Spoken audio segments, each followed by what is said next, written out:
La Organización de Mujeres en la Ciencia para el Mundo en Desarrollo, Capítulo Chile, presenta Científicamente, Ciencia con Mirada Femenina en Radio H 90.1 FM.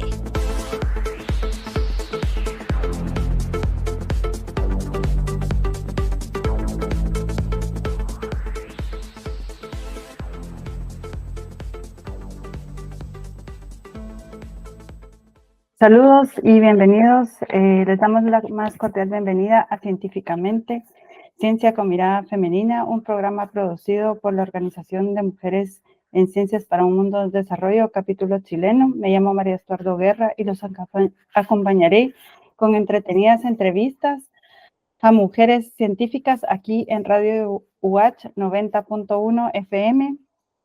El día de hoy tengo el agrado de presentarles a Yuselit Estrada, matrona, magíster en Educación Médica para Ciencias de la Salud por la Universidad de Concepción y candidata en Morfología. Muchas gracias por aceptar la invitación el día de hoy. Nos agrada tenerte en este programa. Bienvenida, Yuselit.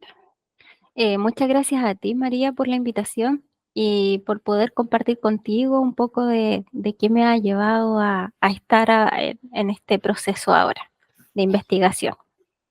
Como ya les mencioné hace unos momentos atrás, Yuselit es matrona de profesión, tiene un magíster en Educación Médica para Ciencias de la Salud de la Universidad de Concepción. Actualmente se encuentra desarrollando un doctorado. Si nos puedes comentar un poco qué te llevó a elegir este doctorado en morfología.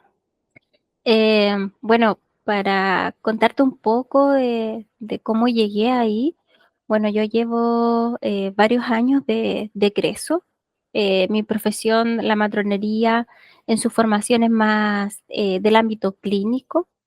O sea, uno observa ahí la condición de los pacientes y las causas y con eso va viendo algunos tratamientos y manejos. Pero durante mi trabajo clínico, donde yo observaba pacientes embarazadas, paralelo a eso, yo me fui formando en todo lo relacionado con la gestación. O sea, comencé con ese magíster que está relacionado a la educación, que me permitió acercarme al mundo académico, pero además realicé diplomado en ecografía, salud perinatal y un magíster en salud sexual y reproductiva que estaba orientado a conocer cómo este feto programaba dentro del ambiente uterino no solamente un crecimiento que se iba a ver cuando naciera, sino que todo lo que nos sucede a nosotros en este ambiente nos iba a marcar en el futuro.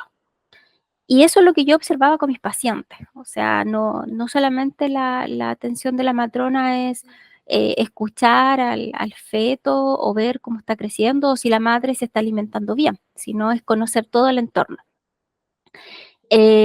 A través de esta misma formación y lo que obtuve de estas pacientes, me empecé a hacer muchas preguntas. Preguntas que estaban relacionadas a si esta persona vive en este entorno tan vulnerable, porque yo trabajaba en un lugar con mucha vulneración, donde esta vulneración no solamente era que las personas no tuvieran una buena nutrición, sino que estaban relacionadas a la violencia, a carencias que se transmitían de generación en generación. Entonces, fue eso uno de los gatillantes en que yo me pregunté varias cosas que no estaban, no encontraba respuestas en la evidencia, en lo que yo había empezado a estudiar o iba a congresos y en estos cursos. Y eso me motivó el buscar estas respuestas para mejorar la calidad en salud de la población y así de la descendencia. Interesante lo que nos comentas, eso un poco, si la memoria no me falla, va un poco relacionado con la programación fetal con la teoría de Barker. Exactamente. Sí, ¿verdad? De hecho, sí. De hecho, ahí comienza los estudios. Barker era un epidemiólogo que él observó que las condiciones de carencia nutricionales en estos fetos, ellos nacían con una restricción que se observaba, pero uno sin conocer pensaba que este feto por ser más pequeño a lo mejor nació pequeño y va a seguir así, y es todo lo contrario. O sea, Barker habla que dentro del ambiente intrauterino, el metabolismo de este feto se adapta, cambia completamente, por lo tanto, un feto que nace con esta condición más pequeño, que nosotros le llamamos restricción, es un adulto que tiene más riesgo en el futuro de tener obesidad, de tener diabetes, hipertensión, patologías metabólicas. Entonces, eso fue la primer acercamiento a esta programación del feto, que ahora sabemos que está relacionado con la expresión de los genes. O sea, cuando por lo menos yo me formé, a mí me decían gene mamá, gene papá, y tú puedes tener esto. Pero ahora conocemos que lo que nosotros somos como adultos, si somos capaces de modificar nuestro ambiente, conductas y la vida, cambiamos esa huella y no lo transmitimos a la siguiente generación. Y esa es como la esencia de ir programando, de esta programación fetal y de la epigenética, que es la forma del estudio de ello. O sea, en resumen, podemos ir, bueno, como tú bien dices, cambiando y todo lo que somos, o sea, o lo que fuimos, más bien dicho, cuando estábamos en el útero, incide y repercute a lo largo de nuestras vidas, sumado a los factores de nuestro entorno y nuestro estilo de vida que va contribuyendo, ya sea para bien o para mal, en nuestra salud. Exactamente, sí. Y en eso recae bastante responsabilidad quienes de alguna manera se decide el traer otra vida. Entonces, las condiciones en que el sujeto tiene o se embaraza, en este caso yo estudio las embarazadas, va a repercutir en este sujeto en su adultez. Entonces, da esa esencia de que no somos seres humanos desde que salimos del vientre, ni que estamos más grandes y ahí preocupémonos de las patologías, no, viene de mucho atrás. Ahondando un poco más en el tema este de programación fetal, desde desde mi desconocimiento, la mayoría de la carga o de la responsabilidad recae sobre la mujer, porque es quien pues lleva el embarazo, pero qué tanta relevancia o qué tanta importancia es recae sobre el padre en este caso. Bueno, hablando, porque aquí con la responsabilidad del progenitor, lo podemos ver desde un punto de vista psicosocial y de la parte biológica. Si nos vamos a la parte biológica y la expresión de los genes, también hay una carga que viene del padre. O sea, nosotros, la gran mayoría, y aquí también hago un mea culpa en general porque nosotros en el programa de la matrona y en la atención, nuestra atención está centrada en la mujer. Por eso hago un mea culpa. De hecho, nuestros programas, como para que las personas que nos escuchen, que nos están escuchando, el programa que va a atenderse a la población se llama Programa de la Mujer. Entonces, a ese contexto voy que recae, pero no debería ser de esa manera, porque también si vamos a esta programación, el padre, el progenitor, tiene una carga genética. Esa carga genética va a unirse con la carga materna y como se desarrolle la gestación, va a ir modulando esa expresión de los genes. ¿Ya? Entonces, tenemos por esa parte que debería ser incluido.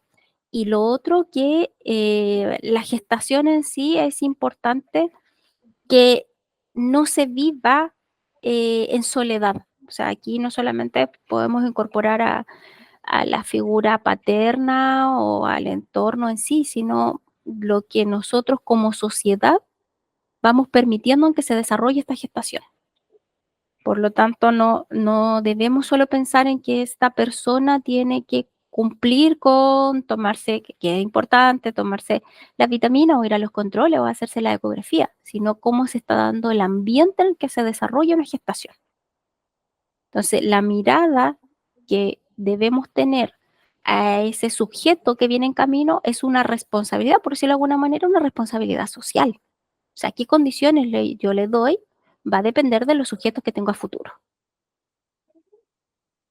Ya, y muchas veces no es ese el bueno, creo que no, muchas veces no es el abordaje que le damos, sino que nos centramos únicamente en la parte fisiológica y obviamos todos estos otros factores que inciden en el resultado final de, de esa. Claro, de la misma gestación. Porque, por ejemplo, tú me mencionabas a Barker. Barker estudió la parte nutricional, que ya eso se conoce con bastante claridad, que, claro, nosotros sabemos, yo recibo un bebé con restricción y yo digo, este bebé que tiene restricción tiene que ser un recién nacido y un niño que ojalá tenga un trabajo multidisciplinario con varios profesionales para no llegar a ser un adulto con estas patologías metabólicas. O sea, si no tiene esa intervención eh, oportuna y adecuada, va a tener esto. Y con el tiempo nos hemos dado cuenta, y la evidencia así también nos ha demostrado, que no solamente está la nutrición.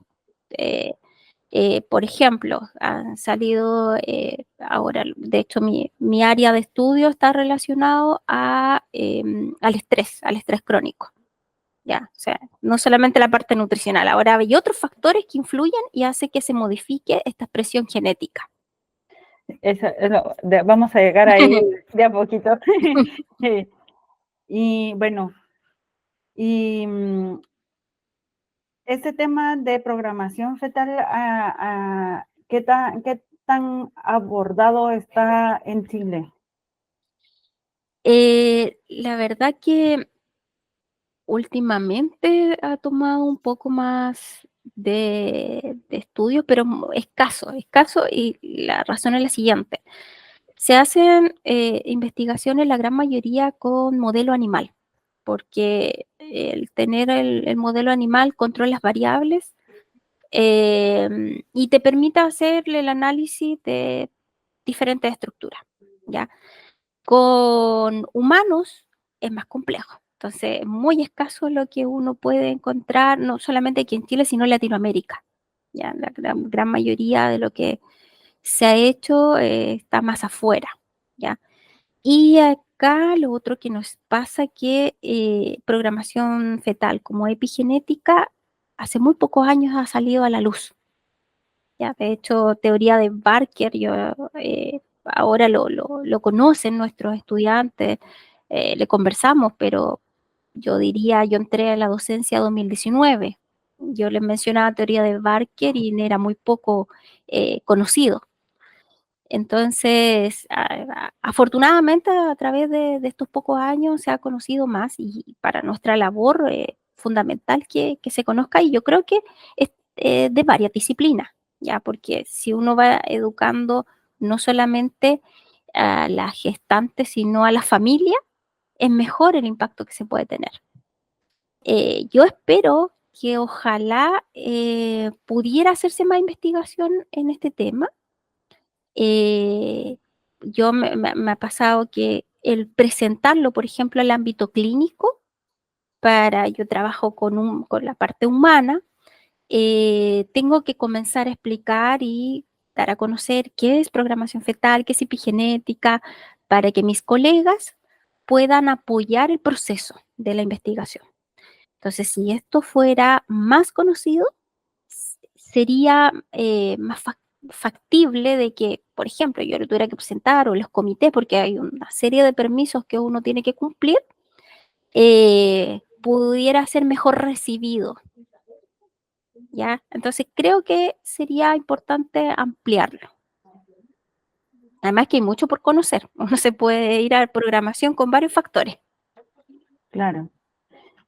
Sí, y al ser un tema tan puntual, al ser un tema de genética, claro, no, todavía hay bastante que escudriñar al respecto, porque recién ahora se está encontrando el lugar donde ocurre determinado proceso dentro de las células. Y bueno, lo que tú dices,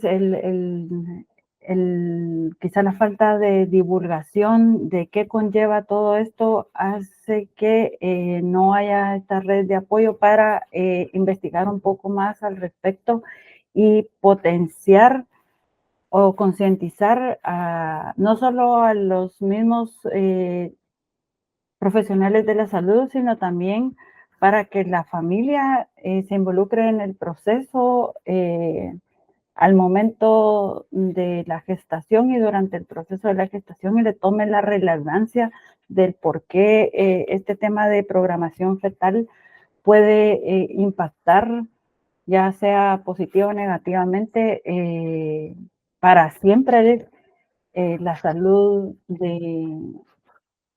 ese futuro, de esa futura persona. Claro, no, y como tú dices, es importante que la comunidad tenga en cuenta estas variables que influyen, porque muchas veces hay bastantes mitos eh, y mitos de cómo me cuido, cómo planifico, por ejemplo, esto mismo, no sé, de la parte nutricional, me parece como por dos, me tengo que alimentar más. Entonces, es fundamental que primero las personas todavía están con la idea de, oh, mis papás son diabéticos, no, sí, sí, a mí me pasa, no, sí, señorita, mis papás son diabéticos, entonces yo voy a tener diabetes. Es como que está sacramentado.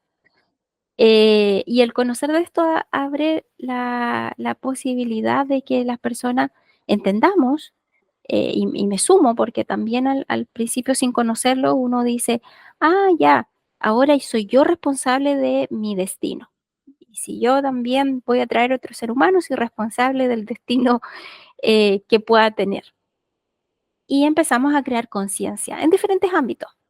Conciencia en lo nutricional, en cómo me alimento, en qué hago en mi actividad diaria. Y esta conciencia se puede ir transmitiendo ya a niveles mayores. O sea, si empezamos comunidad, familia, ya después nuestras políticas públicas pueden estar diseñadas para eso.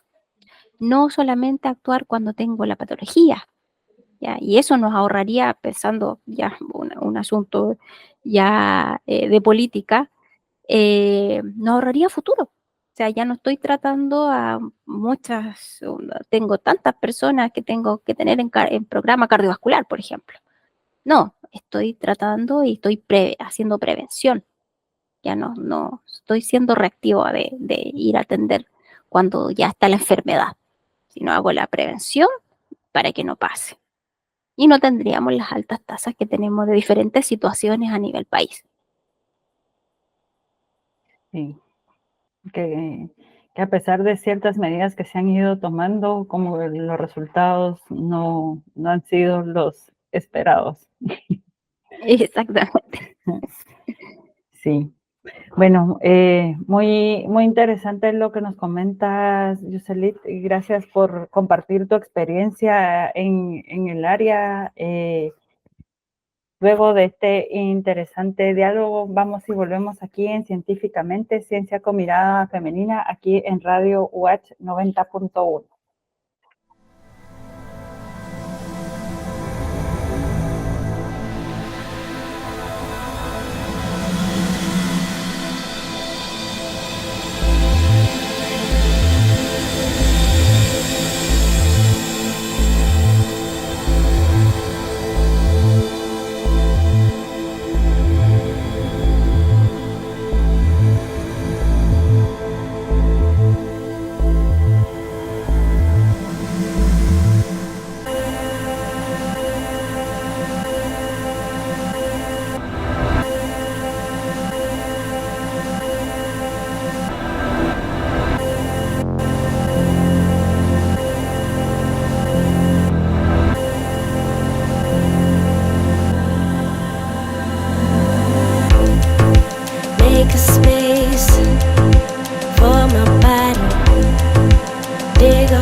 some mold. The inside that I carved, this will be my monument. This will be a beacon when I'm gone, gone, gone. When I'm gone, gone, gone. When I'm gone, so that when the moment comes, I can say I did it all with love, love, love, all with love, love, love, all with love.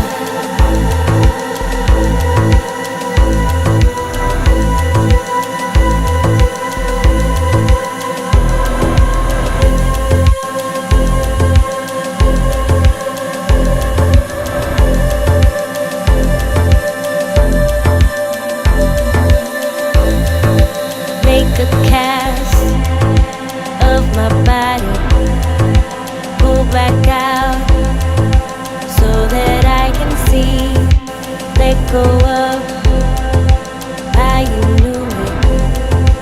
Let go of what I used to be. I will let this monument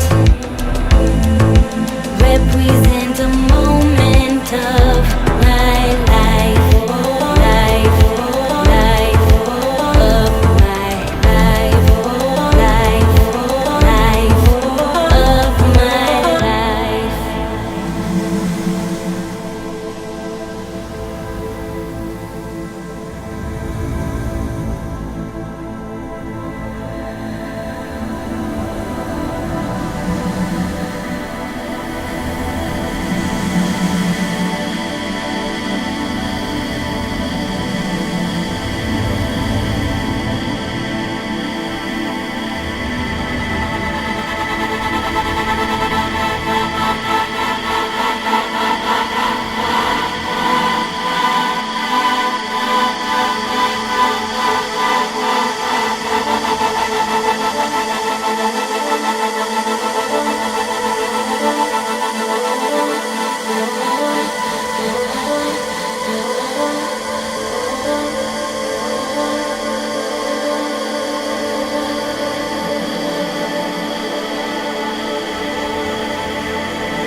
estamos de vuelta aquí en Científicamente, Ciencia con Mirada Femenina en Radio UH. Recordarles que a quienes nos están escuchando, que nos pueden escuchar el capítulo nuevamente por retransmisión en el canal de YouTube de Radio UH. Hoy nos acompaña Yoselit Estrada, matrona de profesión, magíster en educación médica para las ciencias de la salud y candidata a doctor en morfología. Para quienes acaban de reincorporar antes del corte, Yoselit nos mencionaba que se inició trabajando con programación fetal y también nos mencionó muy brevemente, que es lo que vamos a ahondar ahora, su trabajo actual que está relacionado con el estrés. Bueno, para empezar, ¿qué te motivó a realizar el doctorado? Bueno, como te comentaba, cuando atendía a mis pacientes, yo trabajaba en un área, en un sector de acá del país, más alejado de la ciudad, y trabajé muchos años en ese sector. Entonces, ¿qué me permitió? Que yo veía una persona embarazada, pero no solo a la persona, sino que veía a la familia, conocía un poco de su historia, y como trabajé hartos años en el mismo lugar, después veía a esta misma pequeña que iba adolescente a verme, más grande. Entonces ya tenía un panorama de la familia, no solamente de esa embarazada que va a hacerse un control, no, familiar. Y en ese conocimiento me empecé a darme cuenta que había muchas condiciones que se repetían ya de familia, de generación en generación, y varias de esas situaciones se repetían o se caracterizaban por denominadores en común. ¿Ya? En un lugar donde yo trabajé había tasa de desempleo, en algunos casos violencia, no con las mejores situaciones económicas, y comenzaron a surgir en mi mente muchas preguntas. Una de las preguntas era, tengo a estas mujeres sometidas a un estrés, muchos de estos bebés los bebés nacían más pequeños, bajo peso, mujeres a veces con altas tasas de depresión, ¿ya? Lamentablemente, cuando uno habla de depresión, ansiedad, las personas suelen pensar que es algo solo mental. De hecho, la gente aún estigmatiza la salud mental. Es como, no, piensa otra cosa, piensa bonito y se te va a pasar. Piensa positivo y se te va a pasar, como que la persona pudiera decidir así como, oh, mañana voy a pensar bonito y se me va a pasar. Entonces, esa forma en que yo veía que las tasas estaban muy aumentadas, de hecho, nosotros si quieren ustedes más o menos conocer nuestras tasas de depresión, varían 16, 17% a 35% acá en nuestro país. Y no está muy alejado a lo que encontramos a nivel nacional, o sea, a nivel mundial, 37%. Y el estrés crónico en el embarazo está dado, bueno, aquí varía un poco del lugar, pero está dado de 25 a 40% a las mujeres. Entonces, no es menor. ¿Y qué pasaba en ese momento? Que yo notaba que estas condiciones tenían efecto en estos bebés, características eh, particulares en estos bebés. Y estas preguntas empecé a buscarlas y encontré un poco el fundamento de qué pasaba en estas situaciones, qué es lo que se liberaba. Eso lo obtuve, empecé a hacer un magíster, no me acuerdo el año específico, que era un magíster en salud sexual y reproductiva, y yo me fui a un área que era salud mental perinatal. Y en eso nos enseñaron más o menos las tasas que yo estoy mencionando aquí, o sea, la parte teórica, cómo evaluarlo. pero todo relacionado a instrumentos que podían determinar la salud mental, o sea, pautas, que nosotros aplicábamos alguna en atención primaria y nos mostraba la asociación de este tipo de situaciones de la salud mental y los riesgos del embarazo. Entonces, pacientes que tenían condición de estrés crónico, depresión, los bebés bajo peso, restricción, parto prematuro, más preeclampsia, la asociación. Y en ese magíster yo me pregunté, yo dije, ya, ¿qué hay de denominador común en esto? Hay un cambio en la función del hipófisis hipotalámico y liberación de una hormona que es el cortisol, denominador común. Entonces dije, yo quiero, de cierta medida, poder transmitir a la comunidad que esto no es solo de mente, ¿ya? Porque ya se conoce que variaciones de esta hormona trae consigo patología, problemas, ¿ya? Y comencé a buscar de qué forma yo podía responder esas preguntas. Y ahí llegué al doctorado, buscando varios doctorados que pudieran acomodar a responder estas preguntas. Llegué al doctorado de morfología, que tenía una línea que era embriológica, fetal, también conocimiento de biología, histología. Yo dije, ya, este doctorado me puede servir para seguir en la búsqueda de poder responder las interrogantes que me habían surgido. Ya. Y bueno, esta línea que actualmente estás trabajando, ¿cómo se relaciona con lo que anteriormente habías trabajado en programación fetal? O Ya, sea, si es que existe alguna sí, relación. ya mira, lo que te voy a explicar más o menos lo que hago actualmente, ya. ¿Ya? Se mide, nosotros lo que hacemos es medir el cortisol y este cortisol, la medición es en el cabello. Ya el cortisol tiene un patrón de liberación de ritmo circadiano, la señal se envía a nuestro cerebro, ya hipófisis hipotalámica, va a la glándula suprarrenal y se libera cortisol. Cualquier estrés psicobiológico, ¿ya? Pero este cortisol, si yo lo tomo en sangre, no me dice lo que liberé retrospectivamente, porque se metaboliza rápido. Entonces, yo lo libero, 60 minutos aproximadamente, ya ese cortisol de nuevo volvió a su estado basal si liberé harto. En cambio, el cortisol tiene la particularidad que cuando lo libero, se va depositando en las células que tienen queratina, o sea, se deposita en el cabello. Entonces, una forma de poder conocer en el tiempo lo que lleva a esa persona liberando cortisol es poder hacer el análisis en el pelo. Entonces, cuando ingresan al embarazo, yo les aplico algunos instrumentos, se les pregunta algunas cosas relacionadas a cómo vive en su entorno, preguntas psicológicas, sociales, relacionadas otras a violencia. Lógicamente todo esto en un contexto de confidencialidad, ¿ya?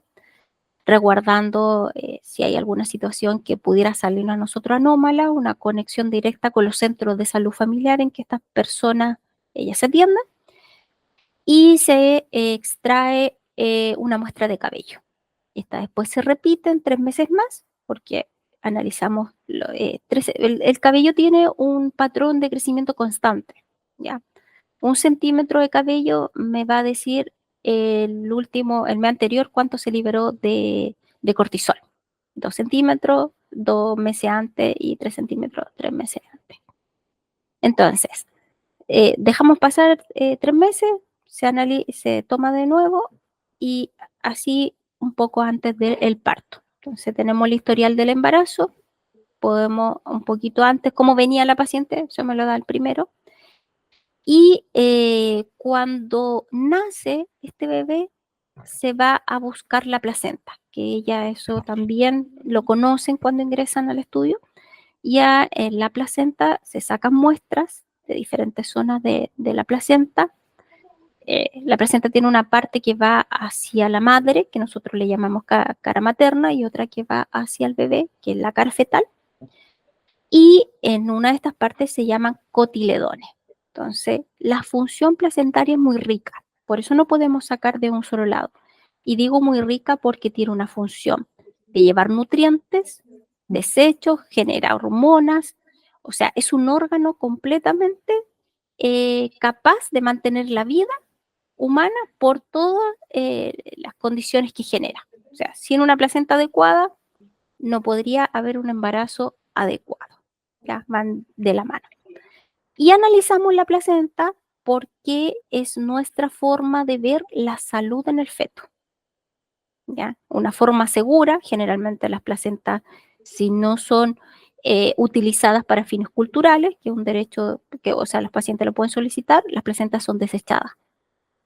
Entonces, nosotros vamos a buscar esa placenta, hacemos todos los análisis y nos va a dar el panorama si el cortisol de esta mamá tuvo algún efecto en la función de esa placenta y por lo tanto, ¿qué podemos esperar en este bebé en el futuro? ¿Ya? A esa forma estamos estudiando la programación. Y ahí sí, por lo menos en esa, estamos en primera etapa. Ojalá después podamos ver cómo están estos bebés, que esa es la idea. Por eso lo seguimos desde que la mamá está recién ingresando al control. Mira, aunque de verdad me parece muy interesante porque, claro, como tú dices, se ve todo el desarrollo incluso desde la misma placenta y se puede monitorear todo. O sea, y me imagino que tú mencionaste que la placenta tiene diferentes áreas y me imagino que cada área cumple una función específica durante el ciclo de gestación, así como el cordón umbilical es el encargado de transportar oxígeno. O sea, cada región tiene su función específica y a medida que va cambiando y hay que quedar como un registro dentro de la misma placenta de qué pasó durante esos 9 meses de gestación. Sí, de hecho la placenta no se forma, no se forma en un solo momento, es un proceso. La placenta, así para imaginarnos, es como un árbol. Tu árbol tiene un tronco, ahí se empezó a formar y después empezaron las ramas. Y empieza de esa rama a salir otras ramitas cuando uno observa el árbol. Ya, la placenta en cada una de sus partes como que tuviera uno de esos árboles con un tronquito, pero para llegar a tener las ramas finales, que nosotros le llamamos las terciarias, las últimas, las que permiten que el bebé pueda aumentar, por decirlo de una manera coloquial, aumentar de peso en la última semana, lo da la última ramita. Y esas no se forman al inicio. Entonces, el conocer de diferentes partes nos da un panorama de cómo ha sido este embarazo. Sí, no, que es un mundo, eso. Mira qué interesante, de verdad, no pensé que se podía ahondar eso y la verdad que eh, cada carrera tiene sus mundillos Sí. a explorar.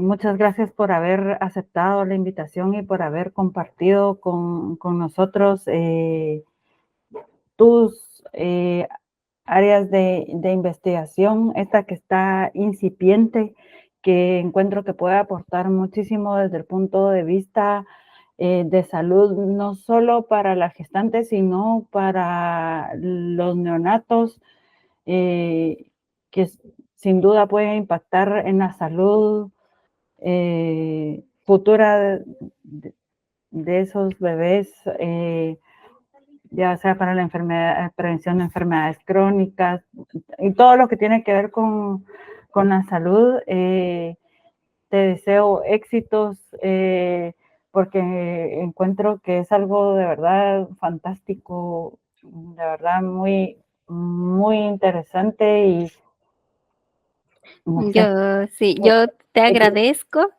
mucho sí, te agradezco mucho la oportunidad de poder compartir esta información, de motivar también el área, especialmente si las personas que escuchan acá el programa están estudiando mi carrera, ¿ya? En incursionar, conocer, incluso la parte de la formación científica. Yo encuentro que cuando estás unido a lo clínico, te da el haber conocido cómo sucede patología o cómo uno las trata o el ambiente, o sea, conocer la parte clínica nutre la investigación. Entonces, primero, motivar esta área. Trabajo en equipo es súper importante. Uno se enriquece trabajando con otras áreas. O sea, el conocer, por ejemplo, lo mismo que estoy haciendo en esta parte, después alguien si quiere aportar lo nutricional y avanzar y así complementar en conocimientos, creo que va en pro a investigar y en pro a tener buenos resultados para la comunidad. Yo por lo menos soy una convencida que la investigación es fundamental para mejorar la calidad de nuestra población. Yo me imagino, espero que esto sirva. Digo, a lo mejor no voy a ver a mis bisnietos, pero voy a quedarme con la convicción. Aporté con un granito para las siguientes generaciones. Sí, de verdad me impresionó esta temática. Y lo otro que yo, como no, bueno, yo no me dedico al área clínica, yo desconocía completamente que el cortisol se podía medir por el pelo. Yo me quedé con el cortisol por sangre y por saliva, que eran como las dos formas, pero no desconocía que se podía hacer la medición por el cabello. Y tradicionalmente uno, cuando le prescriben medición de cortisol, se lo hacen por sangre y la cuestión... Sí, lo que pasa es que lo hacen por sangre porque, por ejemplo, acá en nuestro país, en todos los lados, aún lo hacen con sangre. Yo creo que parece que llegó una clínica en Santiago con cabello, pero es que el protocolo para hacer el análisis aún ahí falta un poquito sociabilizarlo. Ahí. Sí, bueno. Nuevamente, muchas gracias, Yuselit, por haber aceptado la invitación a este espacio aquí en Científicamente, Ciencia con Mirada Femenina. Desde ya los invitamos a escuchar el próximo programa. Agradecemos mucho tu tiempo. Y este espacio es justamente para eso, para divulgar trabajos científicos de mujeres que están labrando su camino en la ciencia. Así que muchas gracias. No sé si quisieras dejar algún mensaje final de despedida. Primero, o sea, como te dije, agradezco mucho la oportunidad a aquellas mujeres que sientan de alguna u otra forma motivación para acercarse a la investigación. Las animo, no, de manera personal, voy a contarles, yo soy mamá, tengo 2 niños, uno de 9, otro de 6. Y muchas veces uno en la mente separa algunas cosas, o por lo menos lo que a mí me pasaba cuando estudié, me decían, no, es que tú no puedes seguir estudiando porque algún día vas a ser mamá.